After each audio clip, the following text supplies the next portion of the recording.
gis nga lu ne kët lu ne jonn moo koy faj et li ñu gis démb bu fekkee ne suscité na espoir ci ñenn ñi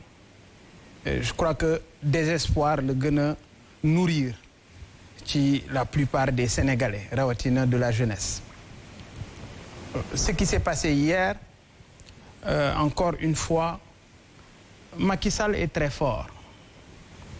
Vous savez pourquoi? Chaque fois qu'on a de vrais problèmes, il nous propose de fausses solutions. Et c'est ce qui s'est passé encore hier. Il va dépenser, dit-il, 100 milliards par an. Il convoque un conseil interministériel. Le stade de Diamniadio, c'est 153 milliards. Il a pris ses responsabilités. Il a fait ses choix. Et pourtant, il n'a pas convoqué de conseil interministériel. Et pourtant, convoqué wul conseil interministériel. Mais bi nga xamee ne 100 milliards la mu war a génne par at, il faut mu ñëw avec un relent purement politique. ay nit yoo xam ne li ci ëpp xëy na lu ko neex la ñu ko doon wax. alors que question bi nga xam ne moom lañ doon waxtaanee sérieux na sérieux boo xam ne sénégalais yépp war nañ leen ci déglu ci anam bu nekk ngir ñu mun ci indi seen expertise ak seen contribution mooy man lu ma gëm. képp it koo xam ne am na ci xalaat war na ko joxe pour le bien du Sénégal. et ndaje bi am démb dafay firndeel rek ne li mu waxoon ne j'ai compris finalement on se rend compte qu'il n'a rien compris. Vous savez pourquoi? Problématique emploi des jeunes dafa nekk genre goulot boo xam ne tous les pouvoirs qui se sont succédés même problème yi la ñu am. Vous savez pourquoi? Parce que Sénégal ndaw ñi ñoo fi ëpp. C'est pourquoi bu ñuy wax ne dañuy régler problème mu xëyu ndaw ñi ma ne problème mu Sénégal ngeen bëgg a régler parce que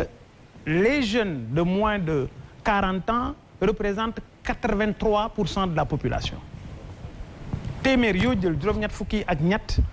amuñu ñeent fukki at. kon ñooñu ñooy réew mi ñooñu la ñu war a jiital ci kanam ñooñu ñoom ñoo war a joxe liggéey bi mais malheureusement ñooñu la ñuy waxtaane nu ñu leen di séddee pour ñoom ñu liggéey. donc pour moi c'est un problème. L'autre aspect c'est que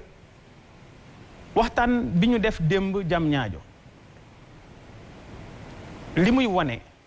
mooy comprendre ñu segmentation bi nga xam ne moom moo am ci ñi ñu jàppee ay sans emploi ak ay chômeurs. Dans quel sens? Vous savez dinaa ci ñëw léegi moo tax tey ma sol suma dàll dugg ci biir dëkk bi waxtaan ak ñi nga xam ne xam nga wolof day wax ki neex a yóbbaale mooy ki nga fekk ci yoon mooy ñi nga xam ne jóg nañu jàpp ci dara di góorgóorlu di taaba taaba ngir mën a faj seeni soxla mais ki tëdd këram jàpp ne moom chômeur la nga dig ko xaalis ne ko kaay ma financé la indi la projet fu mu mën a wute projet bu baax dana la ko jox ngir nga jox ko xaalis ba ngir mu nax saayal ko et c'est ça qui s'est passé depuis 1980 projet yi ñu fi def yëpp ñëpp ñi nga xam ne dañ leen financé état financé leen gisuloo ci kenn ku ci teg taabalu gerte caaf ba tey di ko jaay c'est-à-dire ñoom ñëpp dañoo daan. alors man ma ne ce secteur informel ñi nga xam ne dañuy xëy di taaba taaba di góorgóorlu di wut dara ñooñu liggéey yooyu la ñu war a jàppale. xam nga maa ngi lay wax léegi ci wàllu segmentation dafa am ñi nga xam ne c'est des diplômés des chômeurs diplômés qualifiés des chômeurs diplômés non qualifiés ay nit ñoo xam ne amuñu qualification amuñu diplôme malheureusement ñooñu ñoo ëpp ci réew mi et ñooñu jëluñu leen en compte et ñooñu seen baat bàyyiwuñu leen xel te ñooñu àdduna dafa wane ne fu ñu duggee ci wàllu liggéey danañ ci def lu nit ñi di sara xolle damay joxe tout souvent exemple bawal yi ma ne bu ñuy ñëw horaire la ñuy ñëwee bu ñuy ñibbi danañ fexe ba am oto gu ñu kolo mu daw ci yoonu làmbaay googu nga xam ne boobaak léegi ay jafe-jafe dong la ci nit ñiy dund kon nañu bàyyi xel ne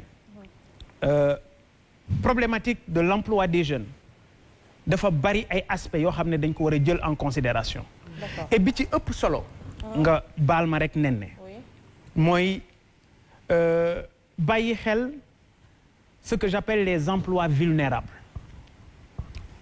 et boo xoolee ci ndaje mi ñu def démb le professeur Ali Mbaye le recteur de l'université il est revenu là-dessus nee na 12% bu ma juumul ci ñi nga xam ne ay salariés lañu ay emplois vulnérables lañu yor maanaam la ñu yor mënu leen sax dimbali ñoom mënta faj seeni soxla et la preuve soxlawul ñuy seeti fu sori sur les 153 000 fonctionnaires et décisionnaires les 100 000 sont des enseignants bu Sénégal am na ñu ci fayu 120 000 130 000 140 000 alors que ñooñu ñoo war a jox xam-xam suñuy doom nga gis indemnité de logement bu ñuy jox magistrat yi mu dem ba 900 000 un professeur de lycée bac plus 5 lay am hiérarchie A la bokk 450 000 lañ koy fay jël magistrat boo xam ne daanaka ñoom ñaar ñoo tolloo ñu koy jox indemnité de logement 900 000 francs c'est pourquoi am na ñu bari ñoo xam ne doo leen dégg mukk ñuy ñaxtu mooy magistrat yi mooy inspecteur des impôts yi mooy inspecteur du trésor yi moom mooy inspecteur des douanes yi pourquoi parce que li ëpp ci réew mi li ëpp ci alalu réew mi dañu ko jël féetale ko ñooñu nga xam ne mën nañoo wax ne pourcentage bu tuuti la ci réew mi donc oui alors bu ñu la déggee monsieur Guèye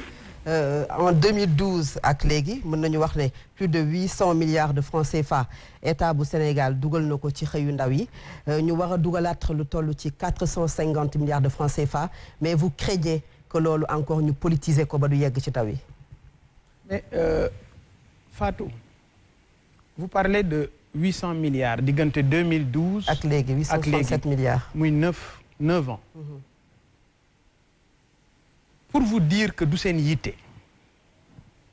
wala pour vous dire que xëy na problématique gu emploi des jeunes dañu koy wax rek mais nekkul réellement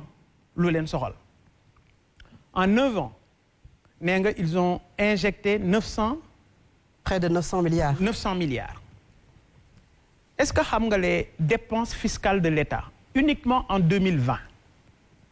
mooy exonération yi ñuy def ci impôt je dis uniquement en 2020 certainement Siré dina ci dellu siwaat xam nga état bu Sénégal ñaata la baal ci ay nit ci impôt ak ay exonération maanaam 580 milliards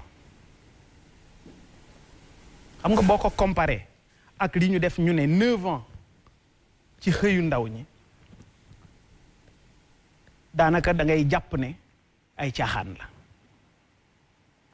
et puis def nañu ci 960 milliards tey dama lire ci journaux yi benn responsable bu DER mu ne génne nañu 60 milliards mu créer 109 000 emplois Serigne Saliou 60 milliards ñu ne créé na 109 000 emplois le 3 avril le président de la République mu ne moom dina génne 80 milliards waaye dina créer 65 000 emplois il y a un problème 80 milliards 65 000 emplois 60 milliards ñee créé 109 000 emplois il y a un problème vous savez bu ñu dugaloon 100 000 milliards du ñu régler problème bi Sénégal amul problème mu xaalis ci ndaw ñi xam nga lan lañ am problème mu encadrement xam nga lan lañ am problème mu déglu jeunes yi ci seeni soxla xam nga lan lañu am problème mu gëm ne réew mi ndaw ñi ñoo koy defar et malheureusement ñoom dañu dugal réew mi ci benn situation de dépendance situation de la main tendue de 1960 à maintenant li ñu gëmloo woon suñu papa yi mooy pour ngeen tekki état da leen di taxaw gëmloo suñuy mag ne état faw mu dugal loxoom ci seen réussite suñu moroom yii ak ñi ñu gën a féete ndaw ñu gëmloo leen ne état bu leen edewul du ngeen dem c'est pourquoi je dis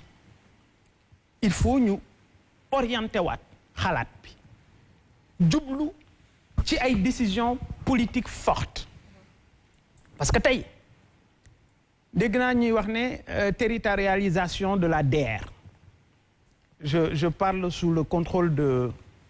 Serigne Saliou xam nga